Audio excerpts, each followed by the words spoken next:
Hi guys, the intervention that I was given to research more about was the universal cuff for eating. The universal cuff, we've all seen it before, I believe in Ed's class.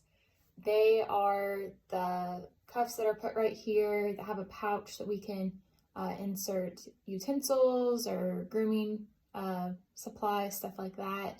And pretty much the universal tool is used, the universal cuff, I'm sorry, is used for anyone who struggles with like limited grasp, hand function, dexterity, and those include individuals with conditions such as Parkinson's, ALS, MS, as well as those who've had spinal cord injuries or strokes that have that limited hand function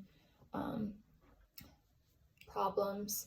And then kind of looking at OT with a universal cuff. So obviously our role is to provide independence and increase function, and that's what this simple assistive device does.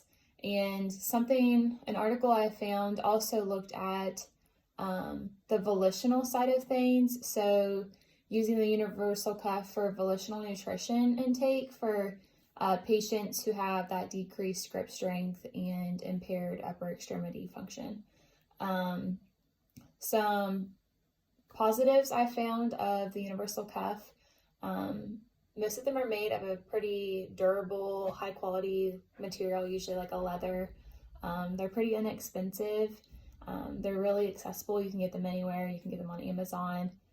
And they're pretty versatile. There's a strap across of it that is adjustable for larger hands, smaller hands, kids, adults, etc., as well as the insert, which is versatile for all utensils that may be needed for eating. It's also lightweight, which is nice for moving it around to person. The evidence that kind of supports this, there were no actual quantitative studies done, more qualitative based on improved quality of life, increased independence, self-concept, etc. And a few of the articles I found, one by Ross and Sickler, talked about how the universal cuff is shown to minimize the energy output and improve function of self-care for patients with neuromuscular diseases. So obviously energy conservation there.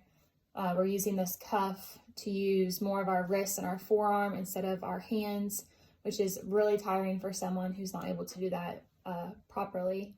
Another article I found looked at kind of the lack of mobility and how it affects independence and quality of life, and improving that quality of life and the results that we're seeing from using the universal cuff in just day-to-day activities, which included feeding. I think this is a really good tool and assistive device. I'm sure that we'll see more of it in the clinic, but it's something that can be bought for cheap, or it can be something that can be made, something that can be personalized for an individual to work to their best fit. So anyway, good tool. Check it out.